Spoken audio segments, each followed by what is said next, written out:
It was an order that bordered on suicidal. Cross a lethal, exposed river, under the direct, unblinking gaze of Hitler's finest marksmen, with nothing but plywood, pine, and pure will. For one American sergeant and his tiny band of engineers, the war had distilled into a single, terrifying equation. 100 feet of open water against the fastest-firing infantry weapon of the Second World War, the German MG42, a gun whose sound alone could shred the nerves of seasoned veterans. Its fire was not intermittent, it was constant, a torrent of steel, and into that torrent they had to walk. This is not a story of a grand offensive or a famous general's gamble. This is the story of a single handmade bridge, of the man who built it, and of the moment, in the grim winter of 1944, when the fate of an entire battalion rested on the courage of a few men with hammers and saws. How does one build a bridge when German MG42s never stopped firing? The location? The frigid, winding Saar River near the German border town of Dillingen. The date? December 7th, 1944. 3 months after the Allies had hoped the war would be over. The unit? The 95th Infantry Division, known as the Victory Division, though in the mud and misery of that December, victory felt distant. Facing them was the German 11th Panzer Division, battle-hardened and desperate, fighting to defend the very soil of the fatherland. The strategic objective was clear: establish a bridgehead across the Saar, a key obstacle guarding the western approaches to the industrial Saarland. The 379th Infantry Regiment had been tasked with the crossing. Their chosen point was a seemingly quiet stretch of river, south of Dillingen, but the German command, a master of defensive warfare, had anticipated them. The far bank was not a quiet slope, it was a fortified killing zone. Nestled in camouflaged concrete bunkers, farmhouse cellars, and reinforced trenches along the high ground were dozens of interlocking machine gun positions. The crown jewel of these defenses was the MG42, nicknamed Hitler's buzzsaw by Allied troops for its distinctive ripping sound. Capable of firing 1,200 rounds per minute, it could hose a lethal curtain of fire across the river. Any assault boat would be shredded. Any man in the water would be cut down. The initial infantry crossing, under cover of a smokescreen and a thunderous artillery barrage, had succeeded, but just barely. Elements of G Company, 2nd Battalion, 379th Infantry, had clawed their way onto the enemy shore, taking horrific casualties in the process. Now they were trapped, isolated, their numbers dwindling by the hour. They had no heavy weapons, no armored support. Their ammunition and medical supplies were bleeding away. They held a fragile perimeter, maybe 200 yards deep, pressed against the riverbank by relentless German counterattacks. Their lifeline? The flimsy assault boats that had brought them across, now holed and sinking under constant mortar and machine gun fire. The battalion needed reinforcement. It needed tanks, anti-tank guns, trucks of supplies. It needed, unequivocally, a bridge. The mission fell to the 95th Division's 320th Engineer Combat Battalion, and within that battalion, the responsibility landed on the shoulders of a 24-year-old staff sergeant from Pennsylvania, Sergeant Joseph E. Joe Pinder. He was not a stereotypical hero. He was a mechanic, a problem solver, a man who understood the strength of a joint and the load capacity of a timber. His tool was the slide rule, his language the blueprint. But on December 7th, 1944, Sergeant Pinder would have to become something more: the architect of salvation. The site chosen for the bridge was a nightmare of military engineering. It was a straight, unobstructed stretch of the Saar, exactly 100 feet from bank to bank. The American-held side offered little cover, a shallow, muddy depression and a few denuded trees. The German side, where the infantry clung on, was a bare, bullet-swept shelf. Above it, the ground rose steeply into wooded hills, a perfect natural grandstand for every German observer and machine gunner. Sergeant Pinder surveyed the site through binoculars. What he saw would chill any commander. Every few seconds, a telltale muzzle flash would wink from the tree line. The distinctive brrrr of the MG42 was a near-constant soundtrack, punctuated by the crack of sniper rifles and the crump of mortars. The Germans weren't just shooting, they were hunting. They knew the value of this crossing. They knew a bridge meant American armor, and they were determined to prevent its construction at any cost. Pinder's resources were heartbreakingly modest. He had his squad from the 320th, perhaps 15 men in total. Their equipment? A stack of heavy, waterlogged, prefabricated timber trestles, wooden decking, ropes, and hand tools, saws, hammers, wrenches. There were no cranes, no bulldozers, no protective armor plating. This would be manual labor of the most brutal kind. The plan was to use assault boats as pontoons, anchoring them in line across the river, then building the wooden roadway over them. A simple concept, an execution that verged on madness. By 1400 hours, the operation began under a thick, artificial smokescreen laid down by mortar crews. The white, phosphorus-based smoke billowed across the river, creating a ghostly, opaque wall. It was their only shield. Pinder and his men, their breaths coming in ragged gasps from the chemical-tinted air, manhandled the first heavy assault boat into the icy water. Almost immediately, the German response intensified. They couldn't see, but they could hear. They could calculate, and they poured fire into the smoke. The sound was apocalyptic. The MG42 fire was not aimed, but area saturation. Bullets snapped overhead, thwacked into the mud around their feet, and peppered the water with geysers. The slower, deeper thunk, thunk, thunk of heavier MG34s joined the chorus. Mortar rounds, fired blindly, began walking through the smokescreen, their explosions sending concussive waves across the river. Shrapnel whined through the air. Men worked with their heads down, shoulders hunched, as if trying to make themselves smaller targets. The first boat was positioned, then a second. Each movement was agony, each shouted command drowned out by the roar of battle.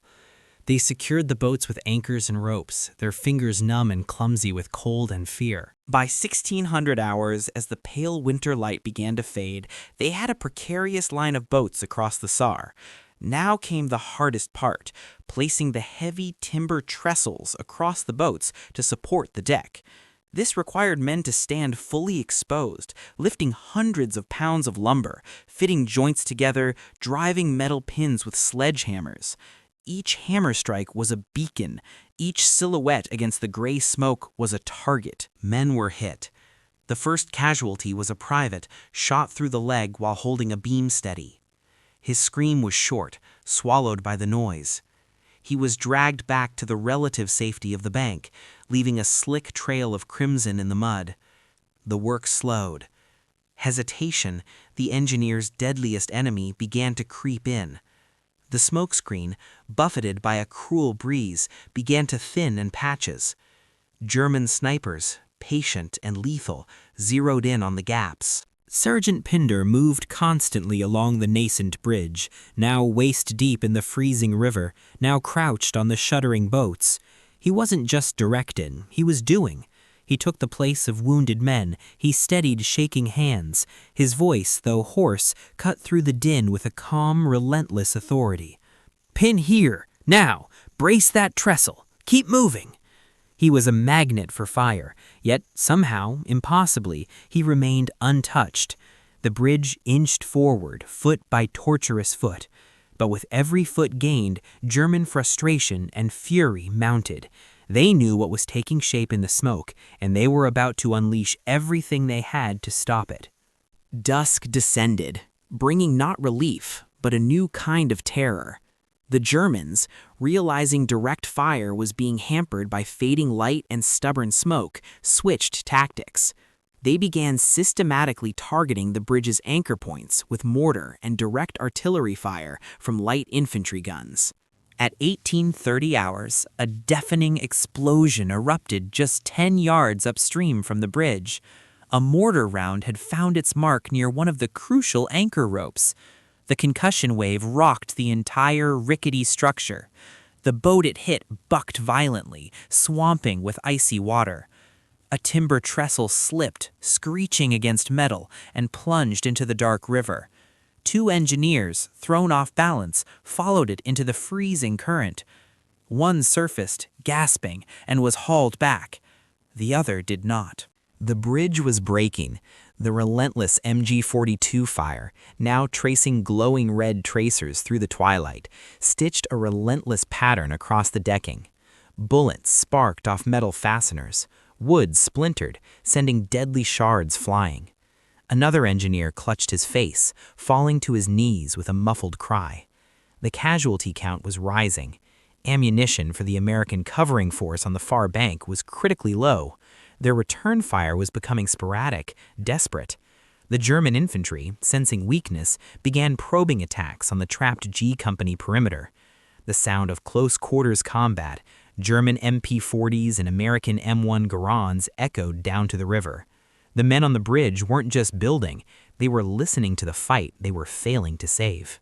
Back at the battalion command post, the situation reports were grim. The commanding officer of the 2nd Battalion, 379th, his voice crackling over the radio from the far side, was blunt.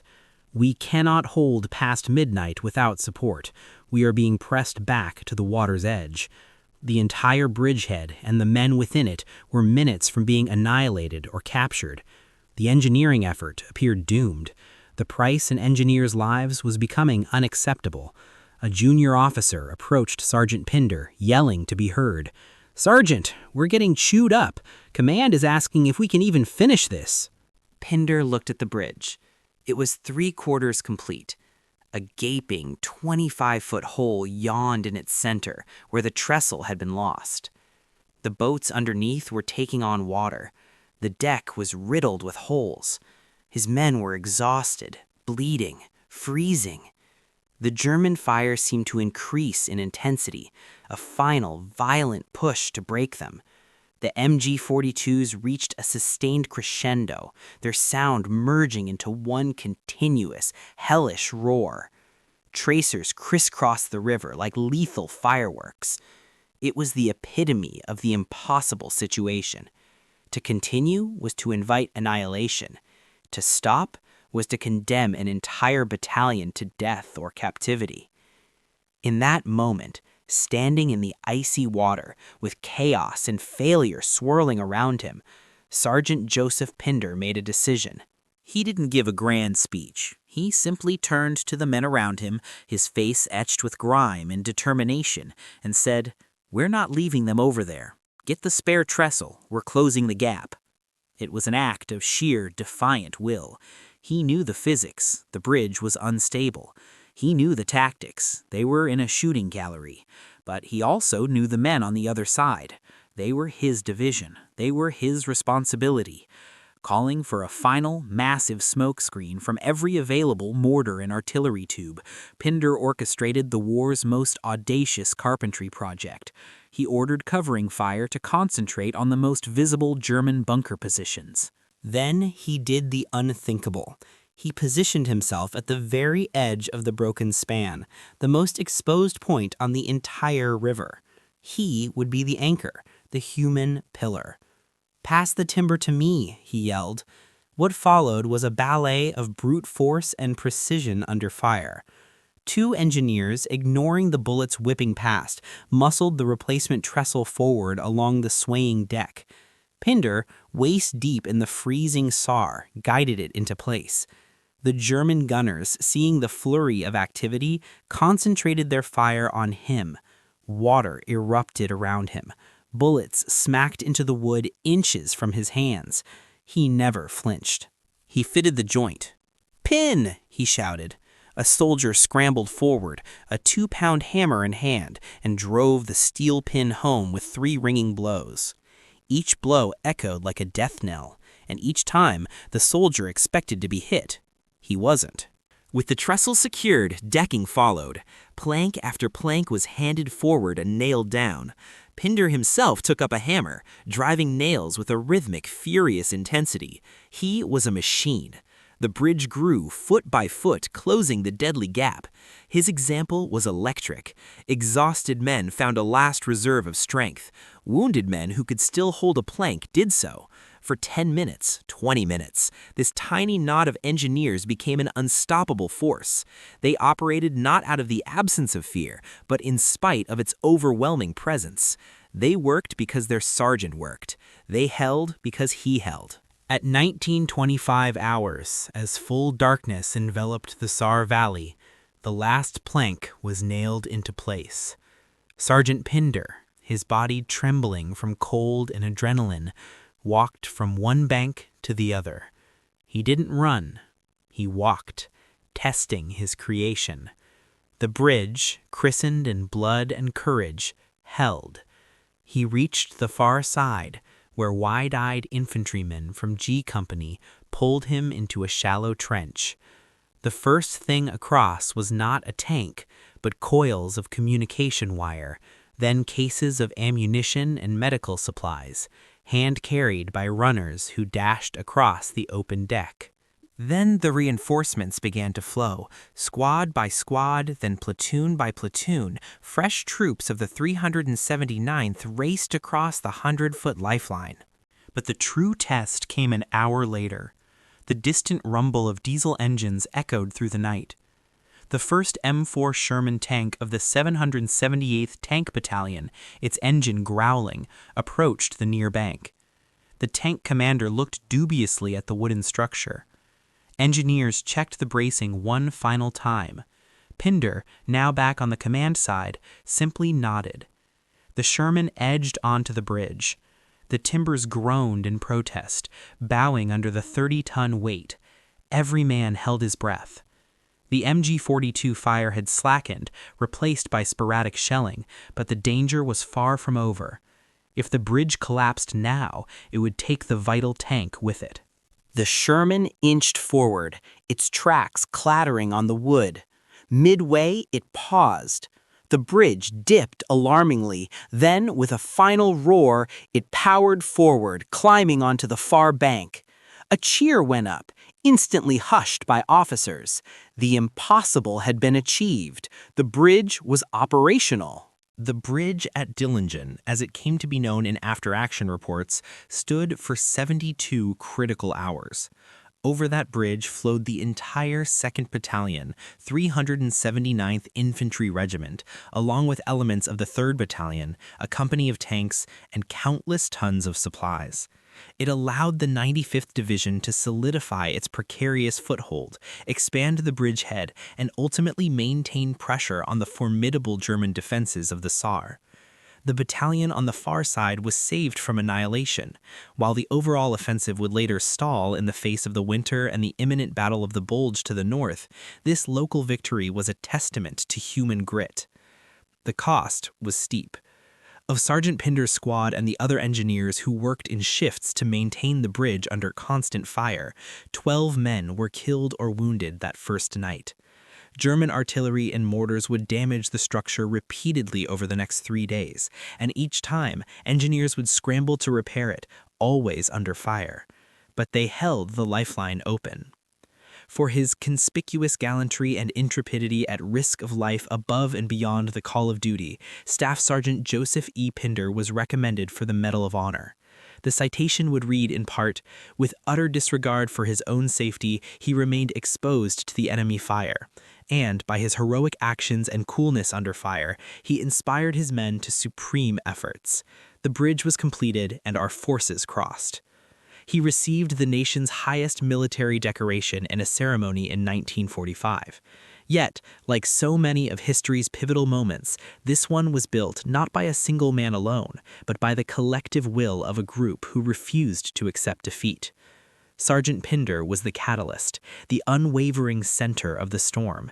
He represented the unheralded backbone of the army, the combat engineer, the soldier who builds under fire, who clears the minefield under observation, who turns the impossible into a roadway for victory.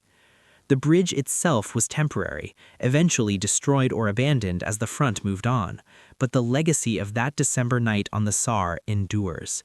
It is a stark reminder that the course of war can turn not just on the general's map, but on the courage of a sergeant with a hammer, standing in an icy river, building a way forward while the buzzsaws of war never stopped firing. This was just one of countless untold stories from the Second World War.